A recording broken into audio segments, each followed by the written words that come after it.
This is Democracy Now!, democracynow.org, The War and Peace Report. I'm Amy Goodman with Nermeen Sheikh.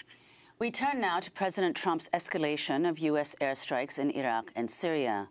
According to the group Air Wars, at least 1,782 civilians were killed last month in coalition airstrikes. The civilian death toll could be as high as nearly 3,500.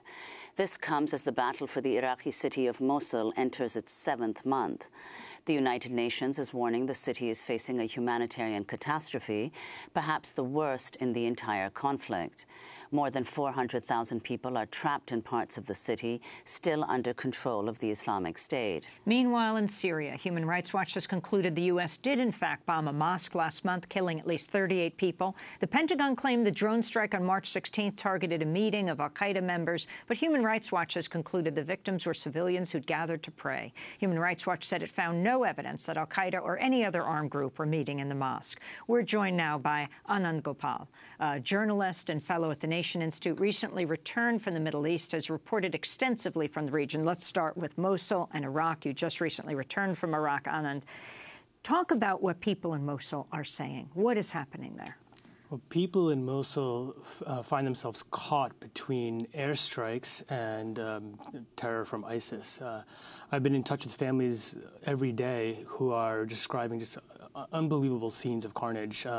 One family that I spoke to, they were cowering in their basement, the whole family of 6 people, for hours, and fighting was nearby. An ISIS sniper climbed onto the roof and took shots at the Iraqi forces, and the Iraqi forces called in an American airstrike, which flattened the entire house, killing the entire family. I'm in touch with another family, which there's 3 separate houses that are joined together, and there was fighting in the next neighborhood, and somebody called in an airstrike and destroyed all 3 houses, pretty much wiping out 17 members of an extended family. How is the U.S. involved with this? These are all American airstrikes. There are some Iraqi airstrikes as well, but for the most part, these are American or other coalition member airstrikes. These are being called in either by special forces on the ground or by Iraqi forces. But some people suggest that it's only because of coalition airstrikes that so much of Mosul has been reclaimed from ISIS control. Well, this is true. Without the coalition airstrikes, this city would still be under ISIS. But there's a question of the way in which the airstrikes are being conducted. And really what we're looking at right now is probably the biggest humanitarian catastrophe since the 2003 invasion. And this is coming not just from the airstrikes, but the way in which ISIS is essentially holding large percentage of the population hostage. There's now about 400,000 people in western Mosul who are not allowed to leave. I spoke to relatives of one family, a husband and wife, who paid smugglers to try to leave West Mosul. They were caught by ISIS and they were both beheaded. And all this is happening on a daily basis. At the same time, people are running out of food. There's now cases of malnutrition among toddlers and children. Has there been a change on the ground since Trump took office? Not really. What Trump has been doing in Iraq is essentially carrying out Obama's policy. It seems from here like it's an escalation, but it's actually not an escalation. What's happened is that the phase of the battle has changed. East Mosul, the houses are kind of spread out and they're larger, so you don't see as many casualties. West Mosul is a really densely packed area. You bomb one house, you're going to hit 3 or 4 houses, and that's been the main change. Obama actually relaxed the rules of engagement a number of times, including most recently in late December, where he made it easier for forces on the ground to call in airstrikes. And I think this is actually the biggest cause for the spike in civilian casualties, nothing that Trump has done.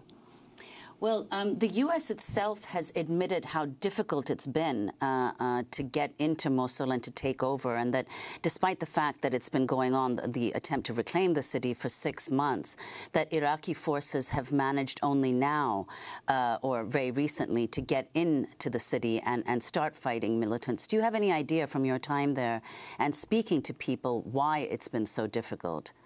Well, particularly now in West Mosul, you're talking about very narrow streets, alleyways, covered markets, and it's really something that has to go block by block. And it's not a bad thing that it's taking a long time, because the longer it takes, that means that the more careful that the forces are being with civilian casualties. The concern is if they really go quickly, that's when you see a lot of civilians being killed.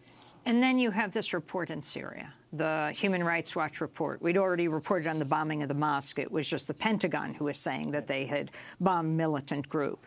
Talk about what you understand is happening here. I mean, there was enormous attention paid to Syria last week because President Trump saw pictures of children dying of being gassed. The U.S. bombs this airfield.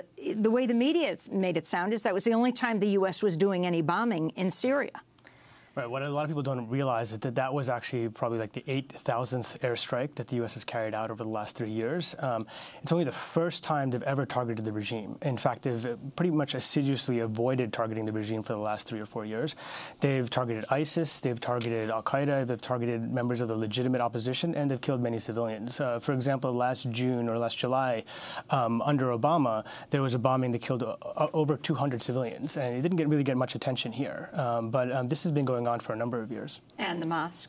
Yeah, and it's clear that the U.S. has hit this mosque, and a number of investigations have showed that these are civilians, that there was, if there were high-ranking members of al-Qaeda, as the U.S. claims, there were also dozens and dozens of civilians there.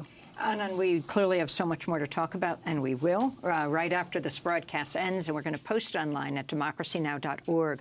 Anand Gopal is a journalist and fellow at the Nation Institute, recently returned from the Middle East, has extensively reported from the region, author of No Good Men Among the Living, America, the Taliban, and the War Through Afghan Eyes. That does it through our show. We'll be broadcasting live from the March for Science on April 22nd, Earth Day, in Washington from 10 to 3 Eastern Time in the day. Same time next week, April 29th, the People's Climate March in Washington from 10 in the morning till 3 in the afternoon. Check out democracynow.org for details. And the Democracy Now! Speaking tour is starting this weekend. We'll be at Wesleyan University. We'll be in Cambridge, Massachusetts. We'll be throughout Vermont. And we're going across the country from there. Check our website. I'm Amy Goodman with Nermeen Sheikh. Thanks for joining us.